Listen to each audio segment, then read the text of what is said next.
नमस्कार दोस्तों, आइए जानते हैं राजस्थान की ताजा और बड़ी खबरें। लेकिन अभी तक आपने इस वीडियो को लाइक और चैनल को सब्सक्राइब नहीं किया है तो फटाफट से कर लीजिए ताकि राजस्थान की खबरें सबसे पहले आपको मिल सके। आज की पहली खबर,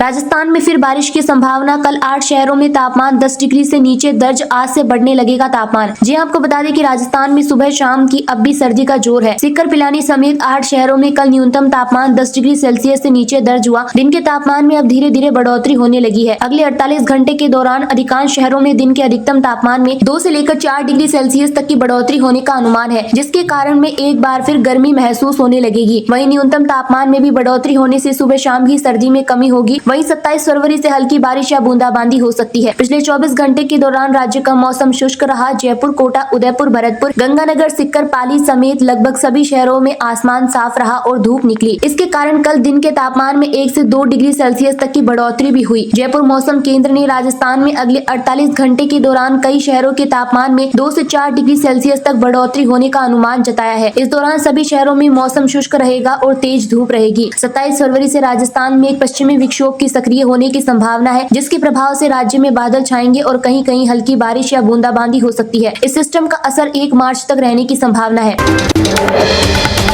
आईडी कार्ड से होगी असली नकली किसान की पहचान, इसी से मिलेगा सम्मान निधि, लोन और फसल बीमा का फायदा, रुकेगा कृषि योजनाओं में फर्जीवाड़ा। यह साथियों आपको बता दें कि राजस्थान में आधार कार्ड की तरह ही किसानों का फॉर्मर रजिस्ट्री कार्ड बनाया जा रहा है। इसके लिए केंद्र सरकार की फॉर्मर रजिस्ट्री कार्ड प्रोजेक्ट के तहत प्रदेश के सभी किसानों और उनकी खेती की जमीन का ऑनलाइन डेटा तैयार किया जा रहा है। कार्ड से किसानों से जुड़ी योजनाओं में फर्जीवाड़ा करने वालों और नकली किसानों पर भी अंकुश लग सकेगा। इतना ही नहीं, इससे बेनामी कृषि संपत्तियों का भी खुलासा हो सकेगा। प्रोजेक्ट के तहत प्रदेश के सभी जिलों में 5 फरवरी से 31 मार्च तक कैंप लगाकर किसानों के यूनिक आईडी कार्ड बनाए जा रहे हैं। Farmer registration card project Bharat सरकार की एक पहल है। ये किसानों के लिए 11 अंकों की एक यूनिक डिजिटल आईडी है। इसमें किसान के परिवार से जुड़ी डिटेल, उसके मालिकाना हक वाली खेतीबाड़ी की जमीन की डिटेल और उसमें बोई गई फसलों का पूरा डेटा होता है। ये फॉर्मर रजिस्ट्री कार्ड किसान के आधार कार्ड से भी जुड़ा हुआ होता है। इस प्रोजेक्ट में एग्रीस्टेक योजना के तहत प्रत्येक राज्य की फॉर्मर रजिस्ट्री तैयार की जा रही है। जोधपुर में वंदे भारत सहित 35 ट्रेनें आज रद्द रहेगी। नॉन इंटरलॉकिंग ब्लॉक के कारण प्रभावित होगा ट्रेनों का संचालन। आपको बता दें कि उत्तर पश्चिम रेलवे के भगत की कोठी यार्ड में तकनीकी कार्य को देखते हुए नॉन इंटरलॉकिंग ब्लॉक के कारण सोमवार को वंदे भारत सुपरफास्ट सहित 35 ट्रेनें रद्द रहेगी। जोधपुर डीआरएम पंकज कुमार सिंह ने बताया कि भगत की कोठी यार्ड में लोको ट्रिप शेड के कनेक्शन और शंटिंग नेक के प्रावधान के साथ साथ स्टेबलिंग लाइनों को चालू करने के लिए गए नॉन इंटरलॉकिंग ब्लॉक किया गया है। इसकी वजह से सोमवार को ट्रेनों का संचालन प्रभावित रहेगा। इसके तहत 35 ट्रेनें प्रारंभिक स्टेशनों से रद्द रहेगी।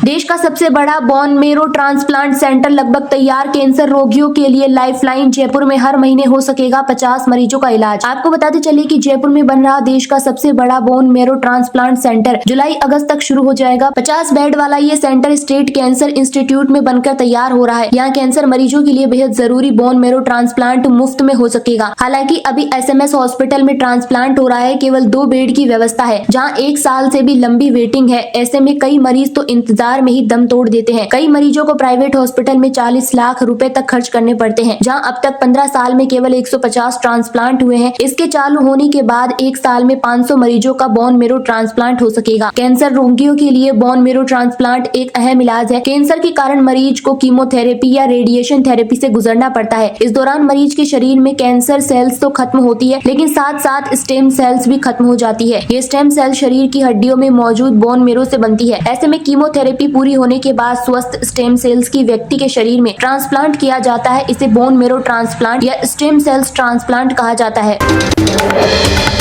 किरोड़ी बोले, अब भी मेरा फोन टैप हो रहा, CID पीछे लगी है, अब तो ये बंद होना चाहिए। ASI भर्ती में सांप की मैया को कब पकड़ोगे? कृषि मंत्री किरोड़ी लाल मीणा ने कहा कि अब भी मेरे फोन टैप हो रहे हैं, मेरी जासूसी की जा रही है। अब भी कह रहा हूँ कि फोन टैप हो रहा है, उसे सुधारो, बराबर मेरे पीछे CID लगी हुई है। मैं मेरे मुख्यमंत्री मंत्रियों को कहना चाहता हूँ कि सांप को तो पकड़ लिया, लेकिन सांप की मैया को तो पकड़ो। किरोड़ी लाल मीणा ने जालोर में भी कहा कि उनका आज भी फोन टैप हो रहा है, CID पीछे लगी है। विधानसभा में गुरुवार को ये सरकार की तरफ से दिए गए जवाब में गृह राज्य मंत्री जवाहर सिंह बेड़म ने कहा था कि किरोड़ी लाल मीणा का फोन टैप नहीं हुआ। अब किरोड़ी ने सरकार के जवाब के चौथे ही दिन फिर फोन टैप होने का दावा कर जवाब पर सवाल खड़े कर दिए हैं। रविवार को सांचौर में माहेश्वरी धर्मशाला में आयोजित कार्यक्रम में बोलते हुए किरोड़ी ने कहा कि मेरे को नोटिस मिला है। मैंने कहा कि पहले राज के जो अधिकारी हैं, जब मैं आंदोलन करता था तो मेरी जासूसी करते थे, कहाँ जा रहा हूँ, क्या कर रहा हूँ, कौन सा आंदोलन करूंगा, मेरा फोन टैप करते थे।